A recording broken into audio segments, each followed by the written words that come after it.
it bothered me when you were talking about Islam being not a religion of peace. Muhammad was a very peaceful man. No, he wasn't. Yes, well, if you read, No, yes, no. and he had a great respect for women.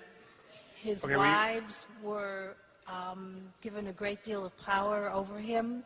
And have you been reading Karen Armstrong? Is that where this is coming from? No. I've read Karen Armstrong, but no. And, you know, what's happening now with Islam is it's bastardized, just like all the other religions. But it bothers me that you. So you're saying the true Islam, if we could only return to it, would just nullify all of my concerns about Islam? I don't think any religion is a good religion, but it bothers me that you singled Islam out, and that you said that, you know, that actually that Muhammad was a peaceful man. Okay, and well, that Muhammad, who knows who Muhammad was? I mean, Muhammad's actually closer to history than Jesus and many of the other patriarchs, so we know more about him. But obviously, there's a lot of uncertainty about what's factual. But the example of Muhammad, as held in Islam universally, is not of a pacifist. He was a conquering warlord who spread the faith with the sword quite successfully. And the expectation is this is a way of being in the world that is by example totally justified. Now this is different from Jesus. Jesus did not spread the faith with a sword. He was essentially a hippie who got crucified. Now that's a different example, and it's a difference that is a benefit to Christianity at the moment, because Christianity, in Christianity, you can come up with a rationale for saying, listen, it's not about conquering the world. It's not about winning in this life. We just got to wait for Jesus to come back and get raptured. But you can't really do that in Islam.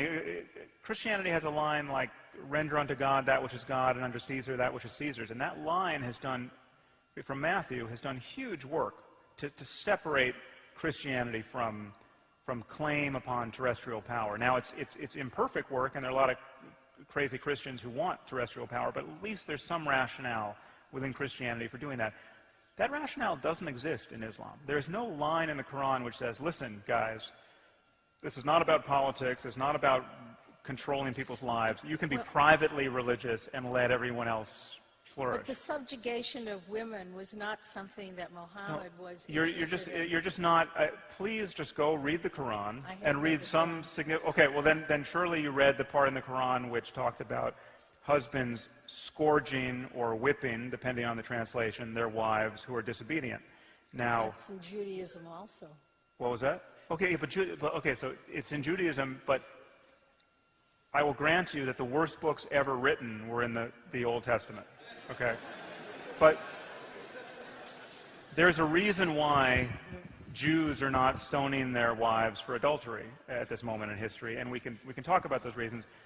What I said about Islam was intended to counter exactly the presuppositions you are now bringing to me. I don't have time to do it here, but I can only invite you to read more on the subject, because we are deluding ourselves with a lot of wishful thinking. I mean, we are desperate to believe that all of the problems in the world are of our own making.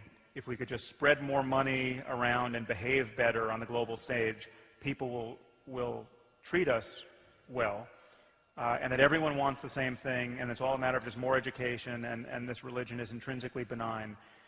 It's just not true. And Osama bin Laden, the crucial, I've said this, but I should say it again.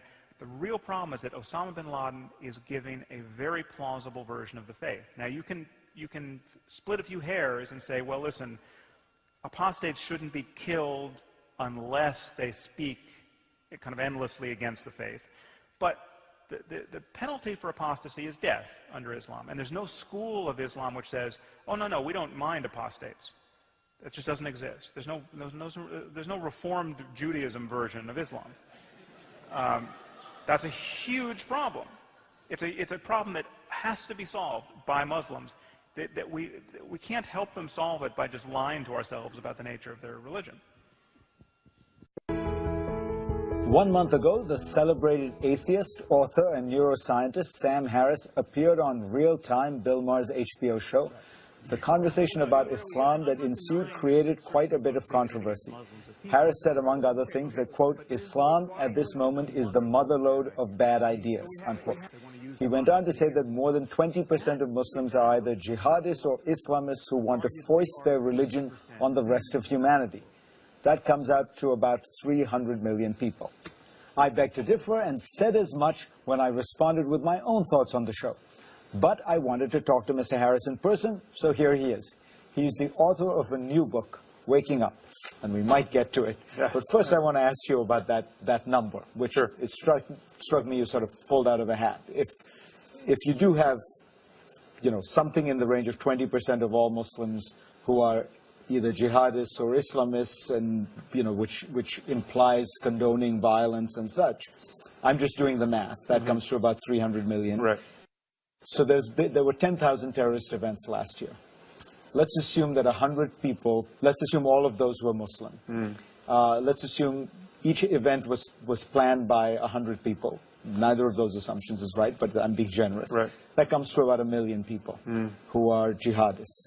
So that still leaves us with 299 million missing Muslim terrorists. Right. Well, there are a few distinctions I think we have to make here. One is there's a difference between a jihadist and an Islamist. And there I was talking about Islamists and jihadists together. And so Islamists are people who want to foist their interpretation of Islam on the rest of society. And sometimes they have a revolutionary bent, sometimes they have a more of a normal political bent. But they do want to... The fact that somebody may believe that, for example, Sharia should obtain and women's testimony should be worth half a man's in court, right, doesn't mean that they want to kill people. Right? Well, no. Those are two, being conservative and religious, which, by the way, is not my orientation at all, but it's different from wanting to kill people. Yes, yeah. Well, we should, again, you have to parse this on specific points, like, do you favor killing apostates? Do you think adulterers should be killed? And even among Islamists, you'd find more subscribing to one versus the other, depending on the poll you trust. But I didn't just pull the number out of a hat. I mean, there's a group at the University of North Carolina, Chapel Hill, that looked at 40 years of parliamentary elections in the Muslim world, literally every election that has occurred, and found that Islamists got 15% of the votes. So I would say that when if you take this number 15% who vote for Islamist parties, and then you look at the poll results on specific implementation of Sharia law. So do you want adulterers and thieves given the traditional punishments, or should apostates be killed? You never find the number, with very few exceptions, you never find the number as low as 15% voting in favor of those punishments. It's often 60%, depending on the society. So I believe nudging that up to something around 20% is still a conservative estimate of the percentage of Muslims worldwide who have values relating to human rights and free speech that are really in zero-sum contest with our own. And I just think we have to speak honestly about that. Clearly, Islam has a problem today, but there have been periods when Islam was at the vanguard of modernity. You know, it was the place that preserved Aristotle and preserved science.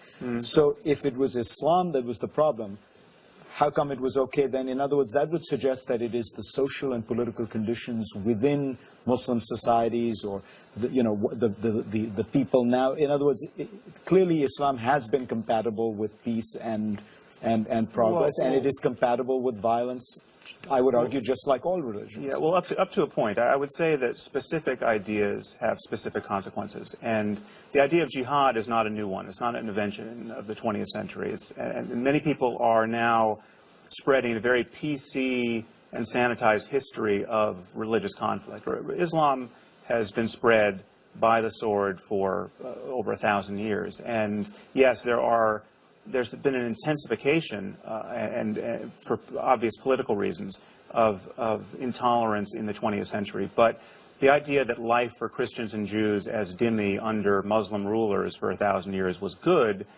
doesn't make any sense. And certainly life for Jews, when you compare it to medieval Christendom, then, okay, it might. But that was the main alternative. I mean, that's why when the Jews left Spain and were expelled, they went to the place that they thought was most hospitable to them, which was the Yes. Ottoman Empire, Okay, which but was so the caliphate, right? I criticize Christianity as much as anyone. I wrote a book, Letter to a Christian Nation, which is just a vilification of the history of Christianity, the influence of the beliefs in the modern world.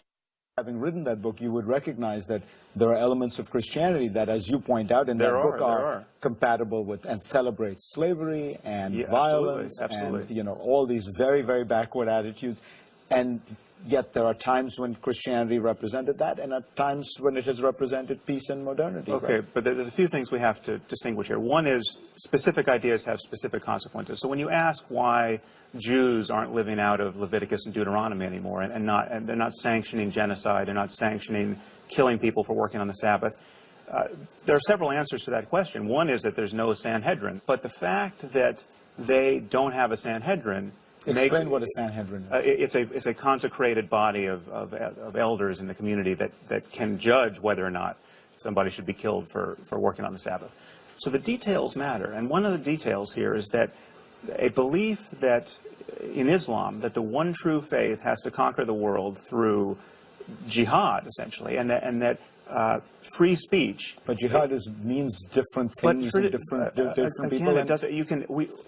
I agree with you that we have to convince the Muslim world, or get the Muslim world to convince itself, that jihad really just means an inner spiritual struggle. That is the end game for civilization. Right. But the reality is, an honest reading of the text and an honest reading of Muslim history makes jihad look very much like holy war. So in that sense, the problem is you and Osama bin Laden agree. Because after all, you're saying his interpretation of Islam is correct. Well, this is the problem. His interpretation of Islam is very straightforward and honest, and you really have to split hairs and do some interpretive acrobatics in order to get it to look non-canonical. But do you really think that the path to reforming Islam is to tell Muslims that their religion is the motherlode of bad ideas, that they should become atheists or symbolic followers, or nominal, I think was the word you used, right. Nominal followers? I mean, do you really think that 1.6 billion devout Muslims are going to go, oh, damn, of course, Sam Harris is right, my religion is crap, and I should just abandon it? No. Well, I slightly misspoke there. I didn't mean nominal followers in the sense that only Muslim atheists could reform the faith. What I meant is followers who don't take these specific dangerous beliefs very seriously and want to interpret jihad as an inner spiritual struggle as opposed to holy war. But do you think you're helping them, or you're making it harder for them by as I said, adopting the Osama bin Laden interpretation? I'll tell you who's making it harder for them. Liberals who deny the problem. I get emails every day from atheists and secularists living in the Muslim